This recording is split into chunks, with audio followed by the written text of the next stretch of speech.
ఇలా ఏం చూసావా? నీ అయ్య వడ్డీ నీ బిడ్డ కడితే నువ్వేమి పొడిచావనే. సో పెద్ది నుంచి సెకండ్ సాంగ్ రై రై రారా సాంగ్ వచ్చింది. సాంగ్ మొత్తం ఎలా ఉంది అంటే మాత్రం ఏమో బ్రో, నాకు అంత మజా రాలేదని ఫీలింగ్ అనమాట.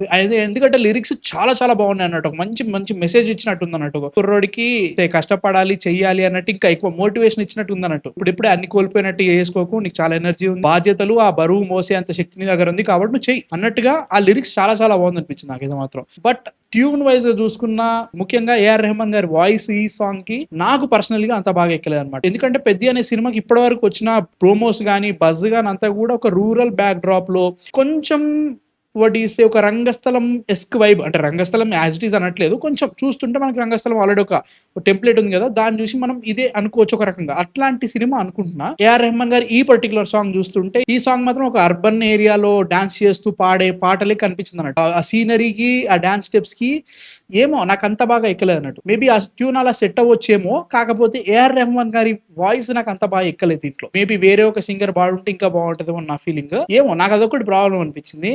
And after Chikiri and after ప్రతి ఫస్ట్ షాట్ చూసిన తర్వాత ఎందుకో ఇది అంత బాగా అయితే మాత్రం సూపర్ కేక అని చెప్పలేకపోతుంది. It was really really well done in lyrics. మిగతాదంతా కూడా ఓకే బానే ఉంది, ఒక మంచి మోటివేషన్ సాంగ్, ఒక ఇంట్రడక్షన్ సాంగ్ లెక్క తప్ప ఇట్స్ నాట్ దట్ క్రియేట్ అమ్మో బాబు ఆపి మొత్తం ఇక్కడ ఆపేసి చూడు అన్నట్టుగా అయితే మాత్రం అనిపించలేదు నాకు. అదట్టు అనుకున్నా కానీ నాకు ఈ సినిమా స్టోరీ అయితే మాత్రం ఒకటి అనిపిస్తుంది. వీళ్ళందరూ ఆ పనులు చేసుకుంటూ ఉంటారు, ఎవరైతే ఉన్నారో అక్కడ మనకి ఏవో సంథింగ్ లారీలలో ఏవో తీసుకెళ్తా ఉన్నారో ఆ పనులు చేసుకుంటా ఉన్నారు. దానికించి బయటకు వెళ్ళాలంటే you have to play the games. ఏవైతే గేమ్స్ ఉన్నాయో క్రికెట్ కానీ వేరే గేమ్స్ ఉంటాయి, అవన్నీ గేమ్స్ ఆడేసి దానిలోకించి మీ ఫ్రీడమ్ ని తీసుకెళ్తారా అంటే same kind of hunger games అన్నాడు మా ఫ్రెండ్ వాళ్ళకి. అట్లే ఉంటుందా లేకపోతే డిఫరెంట్ ఉంటుందో తెలియదు కానీ అది ఇంట్రెస్టింగ్ ఉంది గ్యారంటీగా. ఈ సాంగ్ మొత్తంలో నాకు విపరీతంగా నచ్చిన బిట్ ఏంటో తెలుసా, లిరిక్స్ ఉంటాయి దీంట్లో.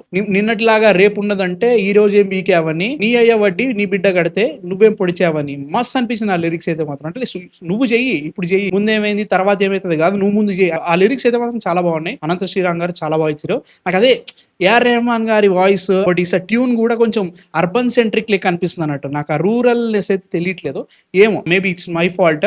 But very very excited for Peddi bro. అసలు మామూలు లేదు. April 30th ఆగమాగం అయిపోతుంది గ్యారంటీగా. చాలా చాలా ఎక్సైట్మెంట్ తో ఉన్నాను. My third most anticipated movie of this year. ఎందుకంటే స్పైడర్ మ్యాన్ మధ్యలో సెకండ్ లో ఉంది, ప్యారడైజ్, స్పైడర్ మ్యాన్, పెద్ది అన్నట్టు. నాకు చాలా చాలా ఎక్సైట్మెంట్ ఉంది. వీళ్ళు లేట్లు ఇలా చేయకుండా మంచి కాంటెంట్ ఇంకా ఇస్తూ పోతుంటే బాగుంటుంది అనుకుంటున్నా. వచ్చే ప్రతి ప్రోమో బాగుంటే హ్యాపీ, ఇంకేం అవసరం లేదు. మీకు ఎలా అనిపించింది ఈ సాంగ్, నచ్చిందా నచ్చలేదు కింద కామెంట్స్ లో చెప్పండి. అండ్ మా కాంటెంట్ నచ్చితే మాత్రం సబ్స్క్రైబ్ కొట్టేసేయండి. నెక్స్ట్ వీడియోతో మళ్ళీ కలుస్తాం. Man fiction signing off.